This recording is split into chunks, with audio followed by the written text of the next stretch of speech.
ammonia salt.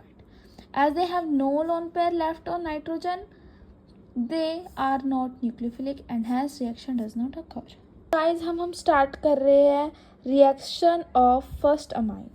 Carbonyl compound plus R NH2, pH 3.5 हमेशा याद रखना. अब गाइस देखो, हमें इसमें क्या करना है, हमेशा कोई भी रिएक्शन हो अमोनिया एंड डेरिवेटिव की, उसमें एलिमिनेशन ऑफ H2O करना है. मतलब H2O को हटाना है हमें. तब H2O कैसे हटाएंगे? देखो, O तो हमें यहाँ मिल गया, ठीक है ना, और H2 दो H ये रहे, तो इनको हटाओ H और 2O और C डबल बॉन्ड NR, तो ये हमारा बन गया स्किप स्पेस, ठीक है. फिर हम करते हैं reaction of hydroxyl amine NH2. ये तुम्हें याद रखना है कि फर्स्ट डिग्री अमाइन क्या है, हाइड्रोक्साइल अमाइन क्या है, हाइड्रोजन क्या है, फिनाइल हाइड्रोजन क्या है, 3,4-DNP एक खुद कंपाउंड है, हो क्या है.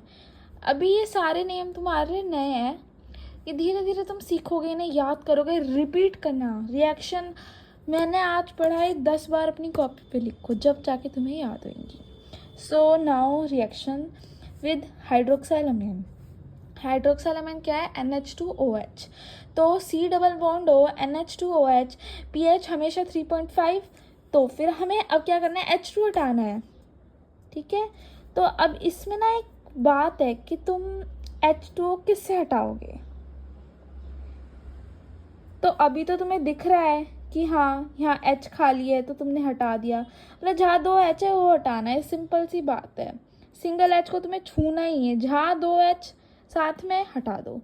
तो H2O C double bond NOH, ठीक है, H2O माइनस हो गया. इसको बोलते हैं ऑक्समाइन. जो हमें अब प्रोडक्ट मिल रहे हैं ना, उनका नाम याद रखना, सीधा आएगा रिएक्शन ऑफ स्किप स्पेस.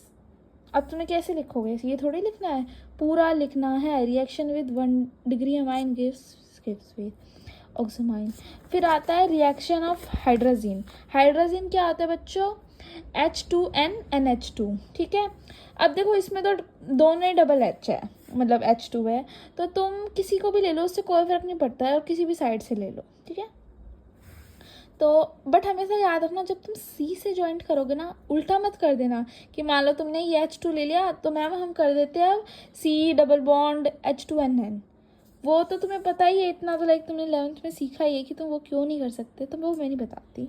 चलो, फिर C double bond O H2NNH2, H2O निकल गया, NNH2 गया, हाइड्रोजोन बोलते हैं. अब फिर हम करते हैं फिनाइल हाइड्रोजन.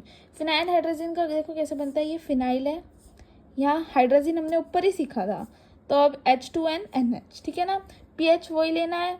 अब इसमें देखो H2 तो एक ही है, तो उसे निकाल दो और कुछ बेंजीन को कर दो फिर ज्वाइंट, ठीक है ना. अब इसमें बेंजीन से मत कर देना C को, हाँ NNH2 फिनाइल हाइड्रोजन. अब रिएक्शन विथ 2,4-DNP. ये कंपाउंड तुम्हें बहुत अच्छे से याद रखना है, ये कई बार डायरेक्टली पूछा जाता है, और भी रिएक्शन आएंगे आगे चलकर उनमें. तो C डबल बॉन्ड O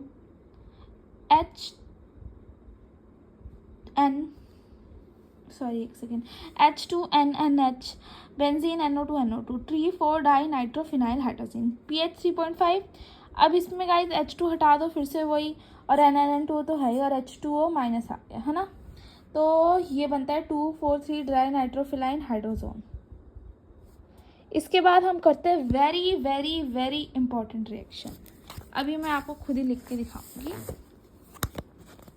बच्चों. ये वाली रिएक्शन बहुत बहुत ज़्यादा इम्पोर्टेंट है, रिएक्शन विथ सेमी कार्बोसाइड. तो इसमें H2N NHCO NH2. अब इसमें ध्यान से देखोगे तो तुम्हें यहाँ भी एक H2 दिख रहा है, और तुम्हें यहाँ भी एक H2 दिख रहा है.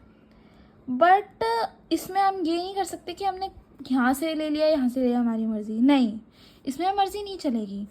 इसमें तुम्हें सिर्फ यही वाला H2 निकालना है, H2, और यहाँ से O. अब सॉरी गाइस, आई मीन यहाँ से O नहीं, यहाँ से O और यहाँ से H2. अब तुम पूछोगे मैम हम इसमें कार्बोनिल कंपाउंड के साइड में जो NH2 है उससे H2 क्यों नहीं निकाल सकते. तो ये क्वेश्चन आ जाता है कई बार, और एक काइंड ऑफ इम्पॉर्टेंट है, तुम्हारे प्री बोर्ड्स में भी आता है. तो इसका यहाँ मैं एक आंसर लिख के दे रही हूँ और समझा भी देती हूँ क्यों नहीं कर सकते वो H2O यूज़।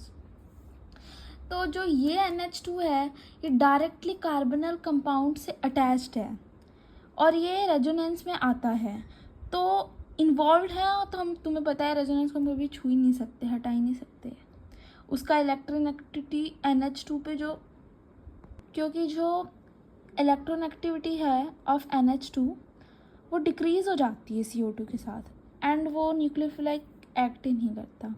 तो यहाँ तुम आंसर लिखो आर्थ्रो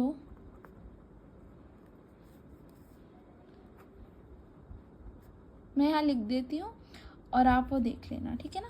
सो ये आप इतना आंसर लिखोगे तो भी बहुत है, नहीं तो आप अपनी मर्ज़ी से वो इलेक्ट्रोनेगेटिविटी वाला पॉइंट भी डाल सकते हो।